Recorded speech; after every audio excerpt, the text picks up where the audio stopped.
So good morning.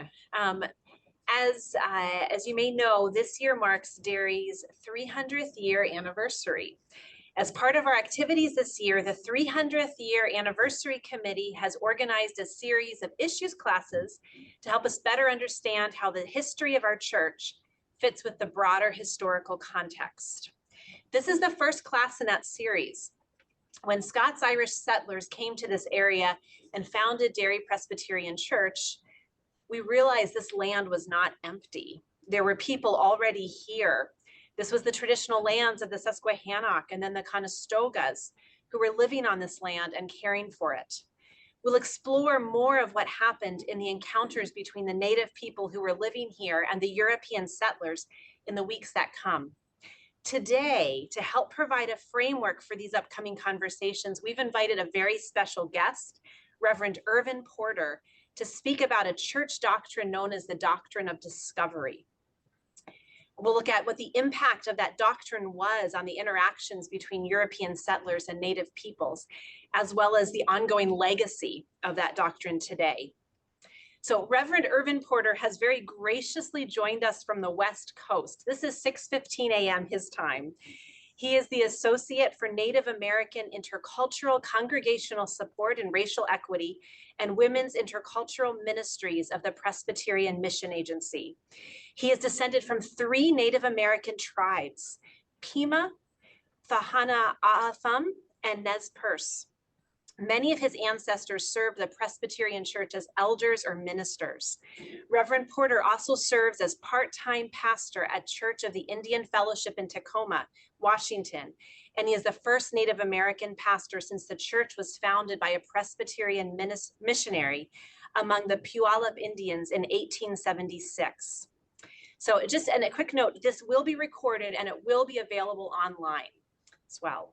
But with that, I am very excited to welcome Reverend Porter. We can invite you to continue to introduce yourself, and we are so grateful that you've taken the time to speak with us this morning. Thank you. Thank you very much for that introduction, and thank you for joining us this morning. Again, I am Irvin Porter, and I live in Puyallup, Washington, which is just on the south side of Tacoma. So it takes me about 30 minutes to get to the church from here. And it sits within the Puyallup Indian Reservation, which is inside basically the city limits of Tacoma, Washington. So it's been, I've been here now since 2001. I started about 2 weeks after 9/11. And my wife and I, we live here, and our 2 little Cocker Spaniels, running around somewhere. So I'm glad to be with you this morning, and I'm going to begin with our slide presentation and my discussion, and then open it up for some question time as well. First, I want to begin with our land acknowledgement, Native American acknowledgement, Puyallup Tribe, Tacoma, Washington. I want to acknowledge with humility that the land that I'm speaking to you from today is the traditional territory of the Puyallup people. Puyallup, which means generous and welcoming people, are a Coast Salish tribe. They were forcibly relocated onto reservation lands into what is today Tacoma in late 1854 after signing the Treaty of Medicine Creek. Today, they have an enrolled population of about 4,000, of whom 2,500 live on the reservation. As was mentioned, I am the Associate for Native American Intercultural Congregational Support and work for the Presbyterian Church USA. I've been doing that since 2013. So I'm 3/4 time employed by the National Church and 1/4 time employed by Church of the Indian Fellowship here in Tacoma. I work from my home. As you can see, this is my office. Welcome to the busy little office here. My wife and I, we own a 4-bedroom home. We both have offices in this house, and we welcome you, like I said. The work that I do, as you see on the screen, is that I develop leadership in Native American congregations. I assist with evangelism and church growth. I help to be a voice for the Native American Presbyterian churches in the PCUSA and beyond. And in partnership with mid-councils, other Presbyterian Mission Agency offices, other groups, connect, encourage, and help Native American congregations to develop, to empower their people, their leaders in the local church, presbytery, and denominational levels. We have 98 Native American congregations. We have five, are in New York State. And that's the furthest we go. Shinnecock up north on Long Island. We have 3 in Western New York. And then we also have one near the city in Hilburn, New York, there as well. I also make presentations, such as I'm doing right now, about General Assembly actions taken in support of Native American ministries. From Micah chapter 6, verse 8, we read this in the NIV. He has shown you, O mortal, what is good. And what does the Lord require of you? To act justly, and to love mercy, and to walk humbly with your God. And then from the Message version, it goes this way. But he's always made it plain how to live, what to do, what God is looking for in men and women. It's quite simple. Do what is fair and just to your neighbor. Be compassionate and loyal in your love. And don't take yourself too seriously. Take God serious.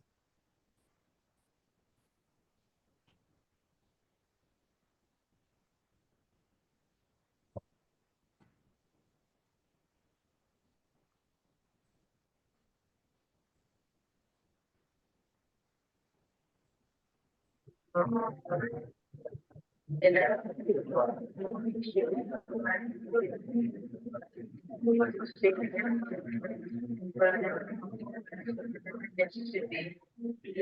topic that we're learning is called removal. It's just a lesson about how removal in the United States affected the American Indians. It's mainly about the U.S. expansion. The problem with removal was because the U.S. wanted more, and so they took it from the Indians. It doesn't make sense. At first glance, I would have probably thought, oh, well, trying to expand and make more money in the economy, well, that makes sense because we're a growing nation. But when I think about it a little more, it doesn't really sound right. The American Indians, they were there first. They claimed their land. They built farms, and then the settlers just came and just took it away from them. The U.S. said, oh, we're going to take better care of this land. But the American Indians said, no, we already take fine care of this land. But the U.S. had more power. So they just put boots on the ground and took everyone out. Like all the white people pushed them farther west. And it wasn't a happy, let's jump over the rainbow and see what happens next. We talked about the treaties that were made. They signed a treaty that said that they would move, but while they moved, they would be supplied money and food and shelter and stuff by the government. And the way that they wrote it, it was sort of like fraud because the money apparently didn't go to them directly, it went to somebody else. And the supplies that usually came late and they weren't good at all. So they were sort of tricked. Many walked. It was a forced march. During the walk, people did get sick walking, probably cold, and probably died from the disease or hunger or dehydration. I don't think I could do that because I do go on hikes and stuff, but that would be like the longest hike anybody has ever taken. So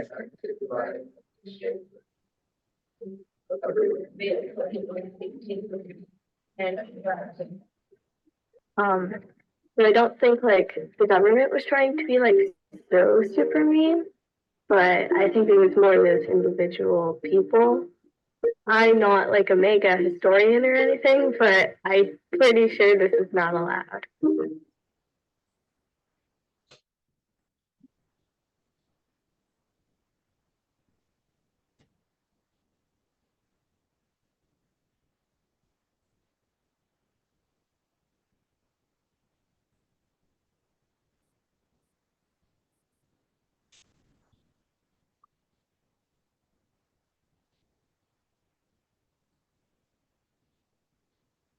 the rights Christian explorers were given by popes to claim lands they discovered and lay claim to lands for their Christian monarchs.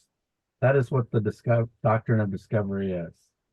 A principle of international law dating from the late 1400s that has its roots in a papal decree issued by Pope Nicholas V that sanctioned and promoted the conquest, colonization, and exploitation of non-Christian territories and peoples. Spain, Great Britain, and eventually the United States of America have all used this doctrine to claim their rights of conquest. Decisions and laws made for hundreds of years up to our own time can be traced back to the Doctrine of Discovery. Racist laws that ignore the rights, sovereignty, and the humanity of Indigenous peoples here and around the world.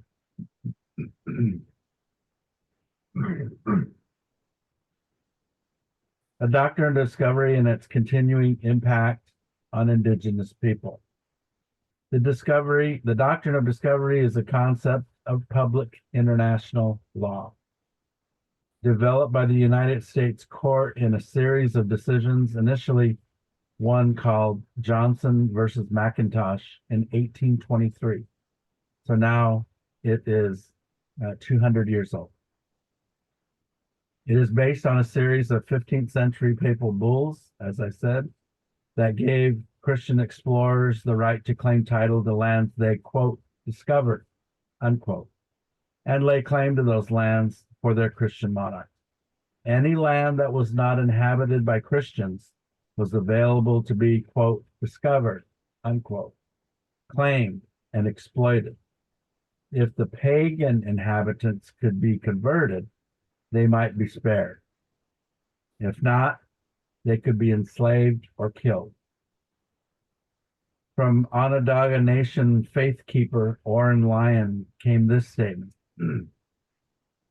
By this directive, by fiat, the European nations claim for themselves the entire Western Hemisphere. It is a demonstration of incredible arrogance of the time. This has resulted in a subjugation, genocide, relegating Indigenous peoples to a subhuman status in international politics. Indigenous peoples have been laboring and suffering under that status right up until the UN Declaration on the Rights of Indigenous Peoples was established in 2007, which for the first time recognized Indigenous peoples as peoples.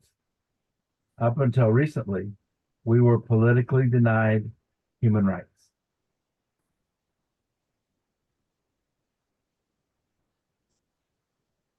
A closer look at this decision in 1823, Johnson versus McIntosh is a landmark decision of the U.S. Supreme Court, which maintained that private citizens could not purchase lands from Native Americans.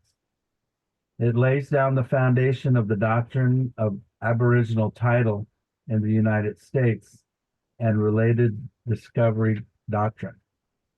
It cited in this decision that it has been a standard of federal and state cases related to Native American land title for now over 200 years. Like Johnson, nearly all of those cases involved land disputes between two non-native parties, typically one with a claim to land tracing to a federal or state government, and the other with a chain of title predating U.S. sovereignty. A similar trend can be seen in the earlier case law of Australia, Canada, and New Zealand. The first land dispute involving an Indigenous party to reach the Supreme Court was Cherokee Nation versus Georgia in 1831. That was the case that was eventually decided in favor of Native Americans, the Cherokee specifically, and which President Jackson ignored and removed the Cherokee people from the East. This slide is to give us a pause from all those details that we just covered. These explanations may seem tedious, but they're necessary to the complete understanding of how the doctrine of discovery became the law of the land, the United States of America, land of the free and home of the brave. I placed the Supreme Court building at the top of this slide to show you whose influence the other pictures were under or beside.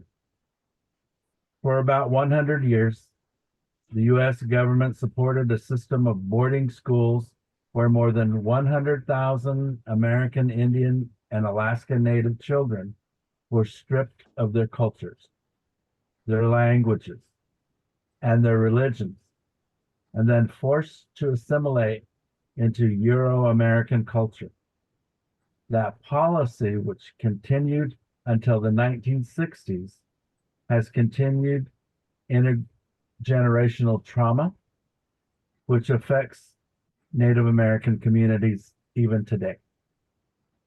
The American Indian Reservation and Tribal Jurisdiction map shown in red show in red the only lands that Native American people have left, though it lies in trust with the federal government.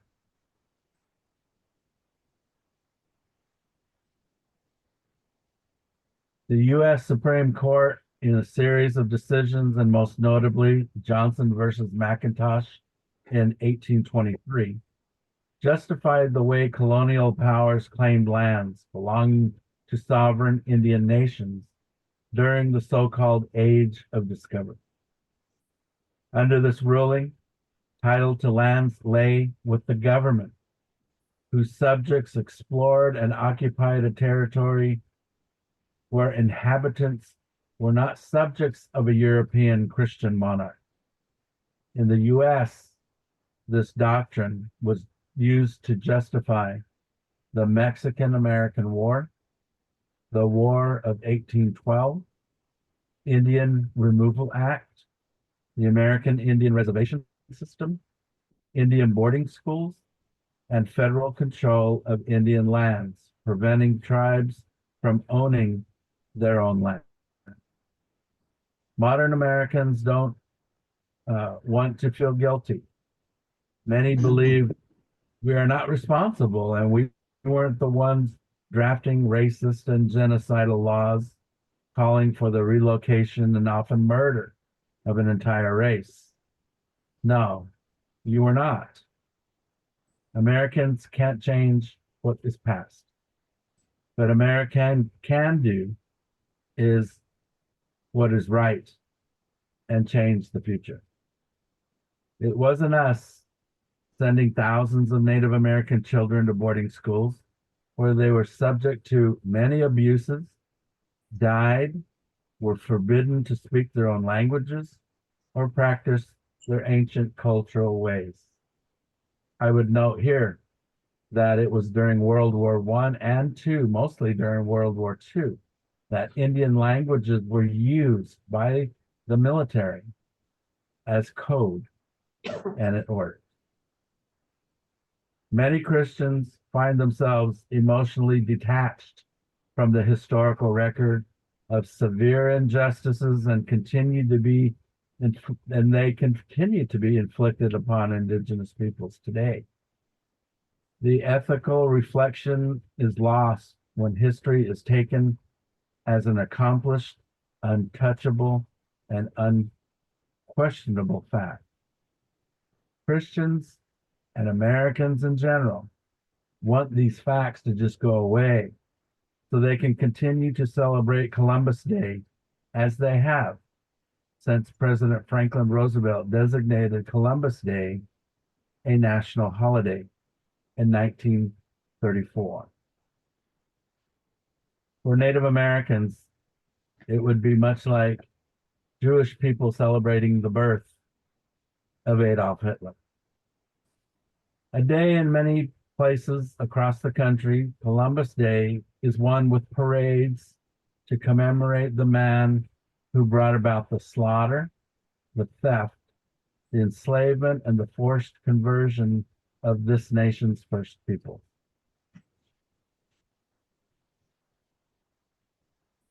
How can the doctrine of discovery, given these facts, possibly be supported by Christians both in the 1400s and today? Many Christians are very repentant because they count themselves as part of this problem. Ancestors of Christians helped create the situation that has resulted in discrimination, prejudicial and derogatory theories about the indigenous people of this hemisphere and around the world. Broken contracts, ignorance of native culture and spirituality, and appropriation by theft of lands have contributed to the poverty and psychological damage that Native people are still dealing with today. We're challenged to examine the root causes and to make corrections. This is why so many denominations have repudiated the doctrine of discovery, including the Presbyterian Church in 2016. The centuries-old Christian doctrine of discovery, if repudiated by the federal government and therefore the Supreme Court, could initiate justice for all indigenous people. The doctrine of discovery is the premise that European Christian explorers who discovered other lands had the authority to claim those lands and subdue, even enslave people simply because they were not Christians. This concept has become embedded in legal policies of the United States of America and all colonizing countries throughout the world. This is an issue of greed, oppression, colonialism, and racism. The institution known today as the Roman Catholic Church was once the church in the known world. It established two principles: that only non-Christian lands could be taken, and that potential discoveries would be allocated between Portugal and Spain by drawing a line of demarcation. This doctrine of discovery is the elephant in the room for those of European ancestry living in colonized lands. Christians know it is there, but don't feel obliged to correct the situation. When it comes to righting a wrong, our nation is like the proverbial ostrich with its head in the ground. History from the viewpoint of those who colonized, without understanding, analysis, or emotion, becomes distorted, obvious, excessive, and inhumane. Christians should not forget that for many privileged lives have been built on the foundation of human rights abuses. African slaves, free labor for plantation owners making millions of dollars, and today, at the expense of immigrant labor, being paid the lowest wages possible.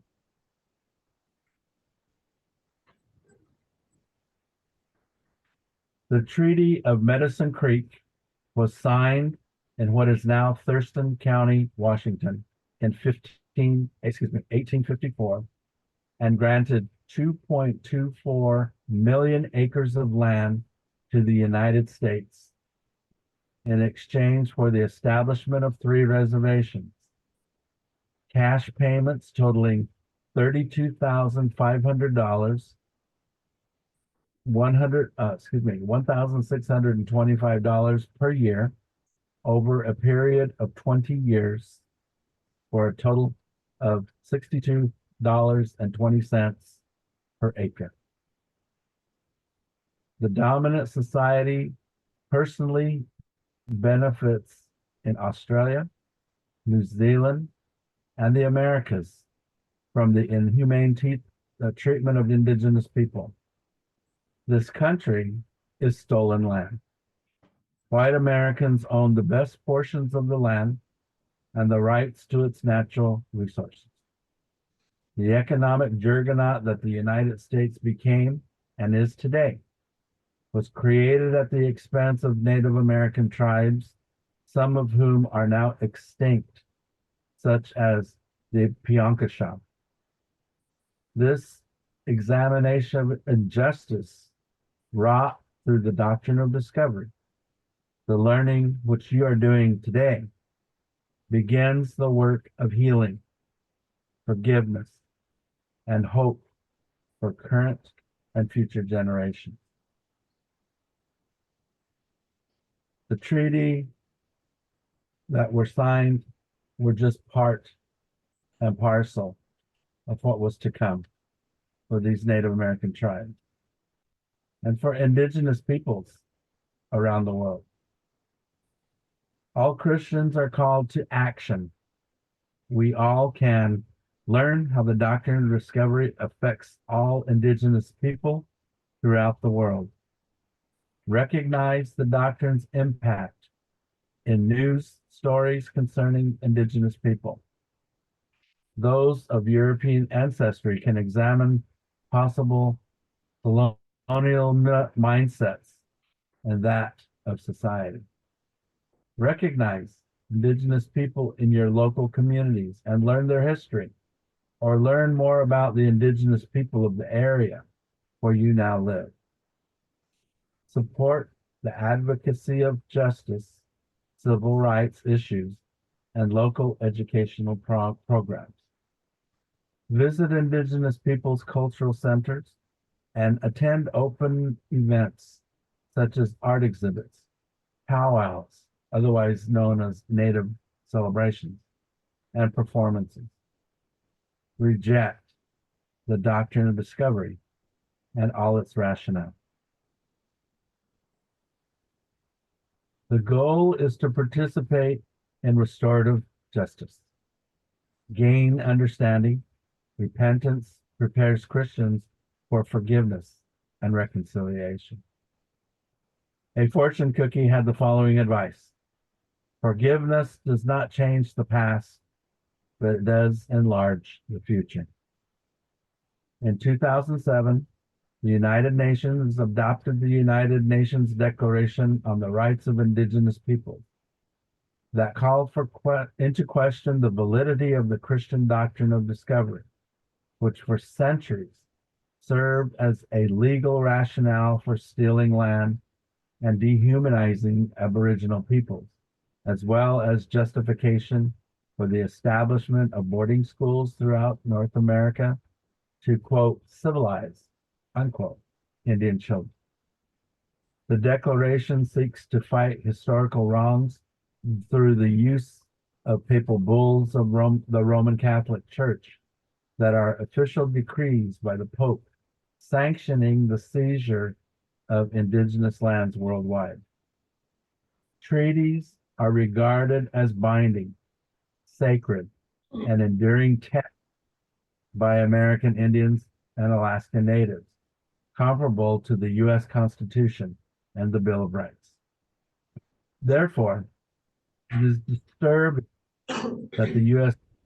ignores and continues to ignore its trust responsibilities by violating treaties and other promises.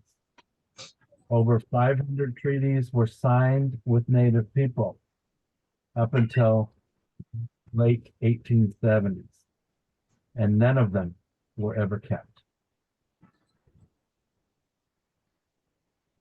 An inclusive church can make a difference.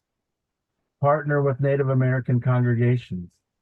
Meet at a neutral location with Native church leaders to find out ways that your congregation and organization could work with Native congregations that wouldn't be seen as a one-way relationship of assistance.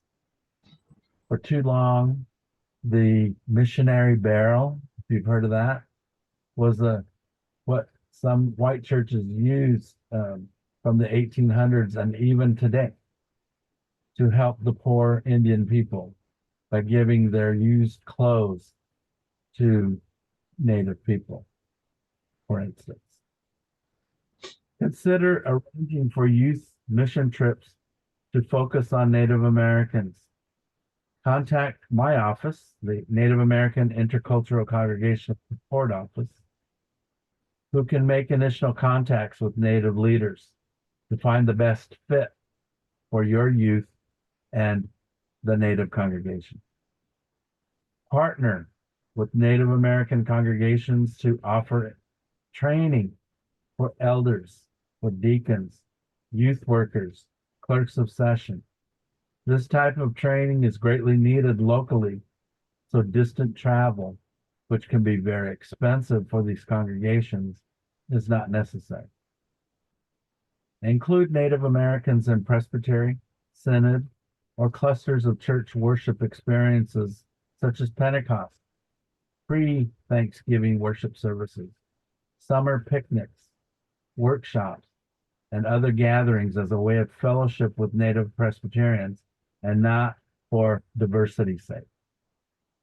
Consider offering financial gifts to national conferences such as the Native American Presbyterian Women, Native American Presbyterian Men, Native American Youth Conference held triennially. Next one, I'm sorry, I put 2020, it's 2025. The Native American Ministries consultation, again, wrong date. That one is this year. And scholarships for attendance at General Assembly. Listen. God gave us one mouth and two ears for a reason. Native Americans have much to say and share about their experiences, faith, and relationships, both locally and beyond. Let those who made children of God through the waters of baptism work for the time when more Indigenous people have a healthy assessment of their self-worth. It will take time. Problems and issues that evolved over the last 531 years cannot all be resolved within one generation. Let us, the church, take steps, plain steps, that can make positive change for generations to come. Let us demand that our society stop hiding the history of Native Americans in this country while promoting those who succeeded through the theft of lands, resources, and at the expense of Indigenous people, African Americans, and other people of color who helped to build this land, literally. Let us, the church, who professes faith in a brown-skinned, black-haired descendant of the tribe of Judah, known as Christ, Jesus Christ, the Son of the living God, make a beginning by becoming more aware.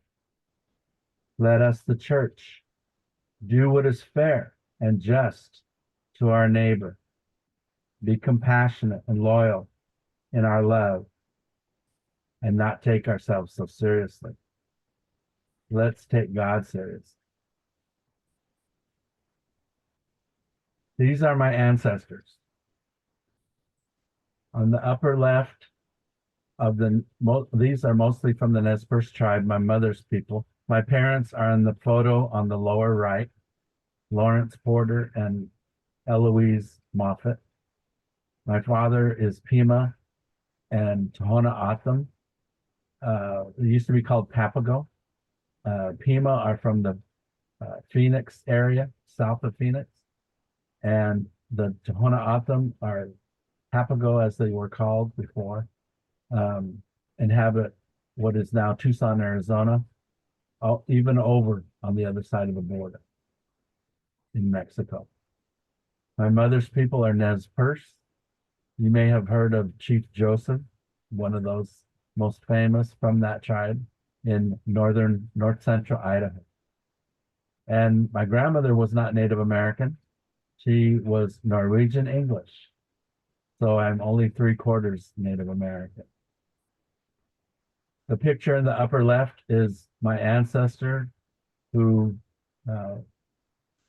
would be about my fourth cousin, great grandfather actually, on the Nez Perce side.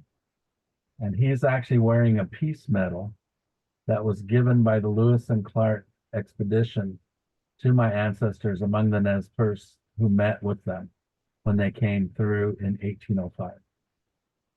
The woman in the picture next to him on the upper slide there is my fifth great grandmother. Her name is Nancy Corbett. She was a historian, and the Smithsonian has recorded documents of her sharing the Nez Perce history. The next picture over is my grandfather sitting with his mother, Hattie Enos, and his sister on the left, Gertrude Bates. My great-grandmother, Hattie Enos, lived to be 104 years old and died in 1977. And the picture on the upper right is my great-grandfather, Reverend Harry Moffett, was a Presbyterian minister on the Nez Perce Reservation. The picture on the lower left is my second great-grandfather, Felix Corbett. He became an elder at the Indian Presbyterian Church in Kamiah, Idaho. The picture where you saw the Doctrine of Discovery document on the left and the church, that is the first Indian Presbyterian Church in Kamiah, Idaho. My family have been going to that church even before they built that in 1871. That's a picture of me serving communion at our annual camp meeting. Native American Presbyterians are the only ones that still have camp meetings, and we look forward to them every year, many of them around the country. And then again, like I said, those are my parents on the right. They were divorced in 1964, and my father was given full custody of 8 of us, and he moved us to Phoenix, Arizona, where we grew up. And my mother remarried. She married a Hopi man from the Hopi Reservation in Arizona, and they had a son much later as well. I'd like to end this by sharing with you a hymn in the Nez Perce language. I grew up in the city. I knew some about my heritage, but as an adult, I learned even more. And one of the things that I learned was to sing these hymns. The Nez Perce have held on to their culture by using these hymns. And now they have culture classes as well as language classes to teach the language to children and hopefully regenerate the number of speakers, people who can fluently speak the language. This one you'll know. It's called Blessed Assurance, and a well-known hymn to many of our Christian churches. But when they translated a lot of the hymns into the Nez Perce language, some of them you would not recognize as hymns because they used Native American tunes, because the Nez Perce language didn't work well with the tunes of the hymns that most of us know. But this one did, Blessed Assurance. And there's a couple of other hymns that worked out really well. And that way that you can hear the language. My grandparents never prayed in English, always prayed in Nez Perce. And it is a tradition in the churches in Idaho, the 4 Presbyterian churches on the Nez Perce Reservation, that this one hymn is sung at each worship service. Blessed Assurance. Jesus ikoinu hiwasinim inawinsit kates with a case with Sapok es we awat itam yingani if them a spirit if them ki can ki wasi minem wani watasik Savior na palahaipa Kiwasi minem wani watasik Savior na palahaipa Sayal na mayal wanas iloini itam yin wa ko kaya hakinespa angels itam exin akam kini kai Exaxames Yalkatawi Kihi wasine minem wani Watasik Savior Napala haipa Kihi wasi minem wani Watasik Savior Napala haipa. Thank you.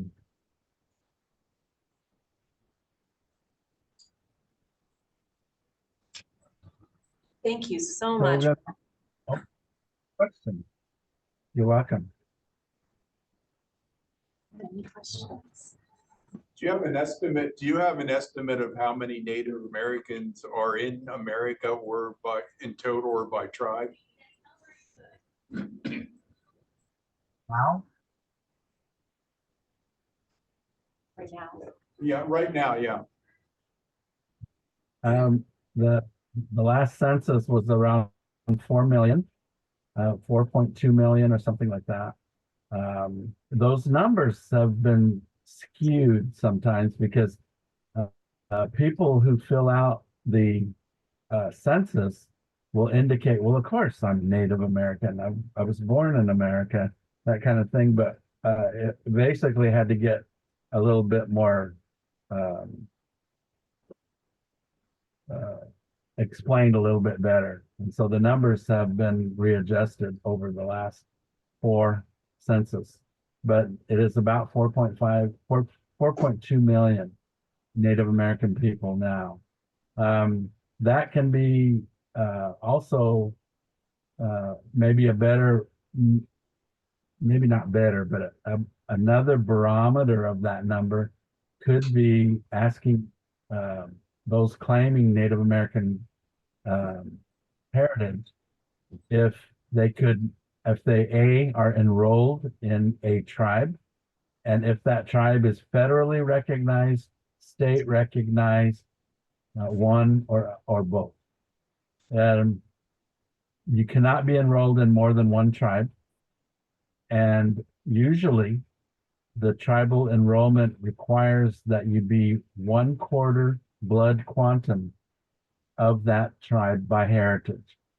So they will do a genealogy search for you when you apply, or your children are put in for application for enrollment. And then you must have 1/4 blood quantum heritage to be enrolled in that tribe. So for me and my siblings, we are 3 different tribes, but we can't be enrolled in all 3 of those tribes. So my parents, we lived in Idaho at the time that they did this. Our youngest sister was not yet born at that time. And so my parents went to the tribe, the Nez Perce tribe, to enroll all of us. And because we had a French Canadian ancestor in our genealogy, we are not exactly 1/4 blood quantum Nez Perce. So we still have the letter that they refused to have us enrolled as Nez Perce. So being 1/4 Pima and 1/4 Tohono O'odham from Arizona, through my father, we were enrolled in the Pima tribe, which is actually called the Gila River Indian Community. And the reason it's not called the Pima Reservation is because there are more than one tribe who live on that land. I hope that answers your question. Sure, thank you. Thank you. Isn't that formula technique that will eventually eradicate Native Americans? Because Yes. 2 or 3 generations intermarrying, you've lost your bloodline. And many of my brothers and sisters, their children cannot be enrolled because none of them married Native people, let alone from the same tribe. So their children and now grandchildren, they're starting to have grandchildren, cannot be enrolled in these tribes, just like you're saying. One of the tribes, the Nez Perce tribe, has been dealing with the possibility of lowering their blood quantum down to an 1/8 instead of a 1/4. They're still dealing with that, and I think they've been working on that for 15 years now. And so every year at their general council meetings, they have an open microphone, and so you can imagine how long that takes. But they're throwing it around back and forth. But you're right. Eventually, these tribes will no longer be able, if they don't adjust to what's going on, will be descendants of tribal members will no longer be enrolled. They cannot be enrolled. So a lot of tribes didn't care. They thought, oh yeah, we could change it, no big deal. But then came gaming. And so some of these tribes that are small give huge per capita payments to their people, especially in your part of the country. The Puyallup tribe, who I live, the church is on their property here in Washington State, in Tacoma. They only have, like I said at the beginning, 4,000 members, but they have a huge casino. And so their members get about a little over $1,650 a month. So they have jobs. They can't live off of that, obviously, but they do receive that on a monthly basis because they're such a small tribe. But for instance, the Pimas, we don't get that kind of money because we have over 22,000 enrolled members in the Pima tribe, Gila River Indian Community. So that's just there's a myth that every Native American gets a check every month. That's not true. That every Native American gets money from a casino every month. That's not true either. Because there are tribes that do not have gaming at all and will not. The tribes that do put money in a fund, and that money is used for the welfare of tribes who do not have that kind of money. So that's kind of one of those issues about gaming that is just it can benefit tribes and does. I've seen it happen among the Pima on the Gila River Indian community out in Arizona. We don't live there, none of us, and so that's fine with us that it helps the people that do live there on the reservation. But at the same time, this blood quantum issue is going to be a problem. And so many tribes that are very small, you can imagine, do not want to lower their blood quantum and just let everybody that has an inkling of Indian blood or tribal blood to become members. So it's getting messy. The more we get into this game, We have a tribe up here in Washington State that disenrolled 300 members because of this genealogy. And so it's a big mess right now. And then some of those people are in tribal homes, and now they want the people to move out of those homes and they have nowhere to go. So it's just become a huge issue, one that a lot of people in the country don't really know about at all.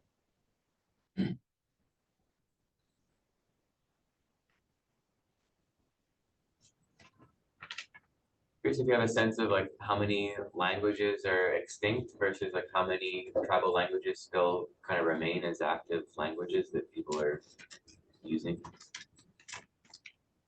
No, not an exact number. Um, it's estimated that when in 1492 that there were millions of indigenous people across the Western Hemisphere, and that there are very few left of those. We got 4.2 million, as I said before, left, but how many of them can speak their own language? It's going to be very, very few. The Navajo Nation used to have 80% indigenous language speakers among them. Children, that was their first language, was the Navajo language, and many others. Apache were the same way, but no longer. The advent of satellite, the cell phones, smartphones that kids can use these days and listen to music that they want to, and movies and all these kind of things that they never had access to before, are now changing. It's changing the makeup and the language that these children learn and grow up with now. So English is their first language, many of them. So the Navajo Nation has been really working hard in the last 20 years to reverse that, because they still have people on the reservation that do not speak English. And so obviously you're going to have a problem with children growing up and working in tribal enterprises or tribal health and administration and all that, who cannot speak the language. And so the Navajos as well, like I said, the Apaches, and some of the tribes among the Dakotas, there are some who speak it, but not very many. And so all the tribes are trying to work on this, and it's a big issue. Those tribes that do have funds are putting a lot of those monies into programs to teach the language. I know that the Nez Perce just hired a young man who's a fluent speaker of the Nez Perce language, can read it and write it, and who is now working in high schools to try to teach young Nez Perce students how to speak the language. But it's going to be a long haul. But like I said, those hymns are a huge part of it, because the churches have been at it for quite a while. And I first saw that hymn book, there's no music, it's just words. When I first saw the hymn book, I was like, there's no way I could learn how to sing this, because those words are just huge, 13 letters in one word or phrase or whatever. And it was by attending those churches on a weekly basis that I heard those hymns over and over again. And when I was singing that hymn for you, I had the words in front of me only as a fallback, but I was not looking at it for much of the time, because I know those hymns now. But I could have never have said that when I first immigrated back in 1983. I moved from Phoenix, Arizona back to Idaho. My sister was living in Idaho. We were all born there, like I said, except for one. And I eventually worked in banking in the state of Idaho for 10 years after I graduated from college. I stayed there for 10 years. And that's when in 1993, I felt God's call to the ministry. I did not want to do it. I wouldn't listen to that call to the ministry for 2 years. I fought God about it. And so I got more involved in my Presbyterian church in Boise, Idaho, got into the choir, became an elder, all these things just to shut God up, just leave me alone. But it didn't work. And so I've never been more happy in my life.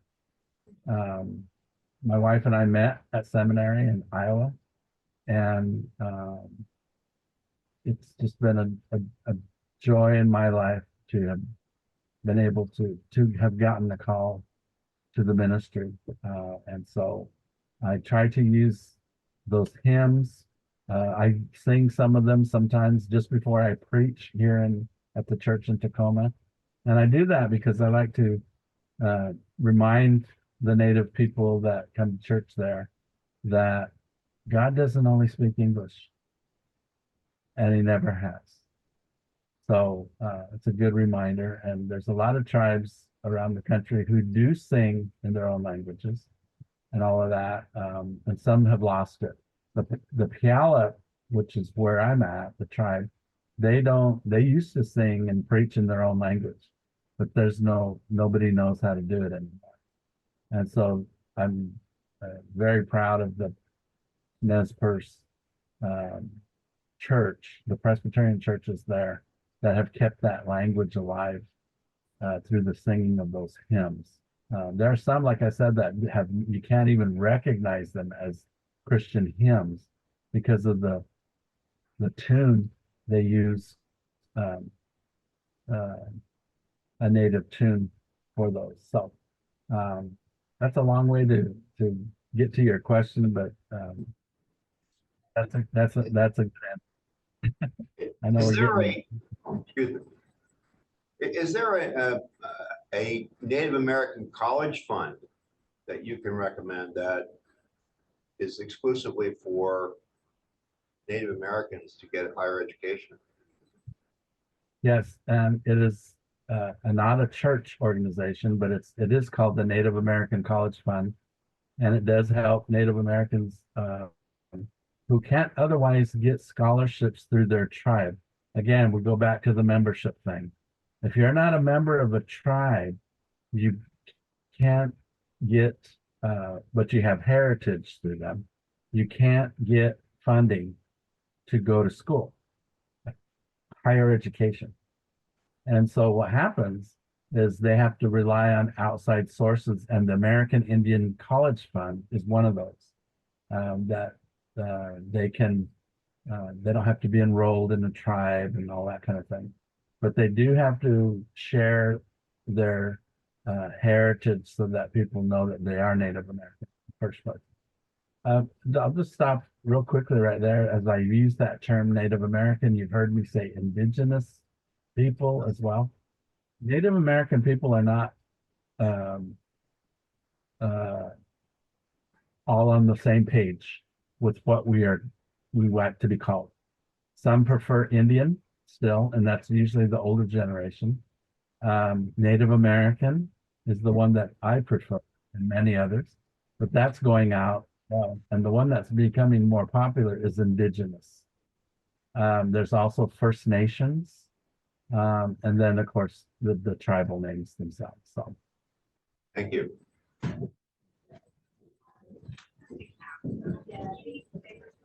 Just in closing, what does the federal government use to recognize Indigenous, Native American, Indian? What is the federal government?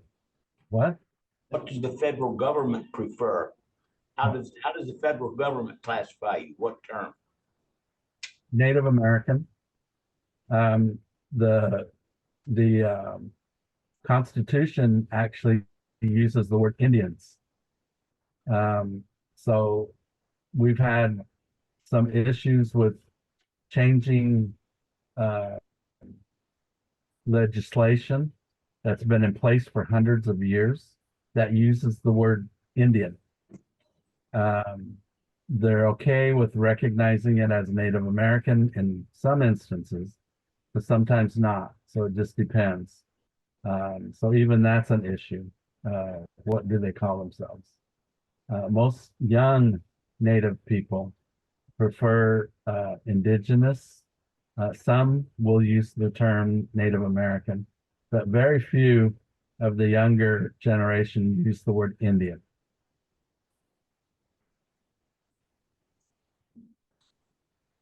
Thank you. Right.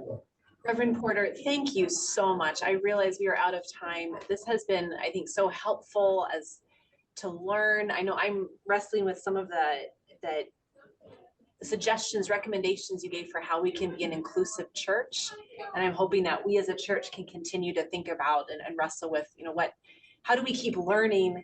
How do we use that as a form of figure out what we do next to live into the vision of the church that you've shared with us. So thank you so very much. We so appreciate your time, your expertise, and your sharing with us. You're welcome. Bless and have a good day.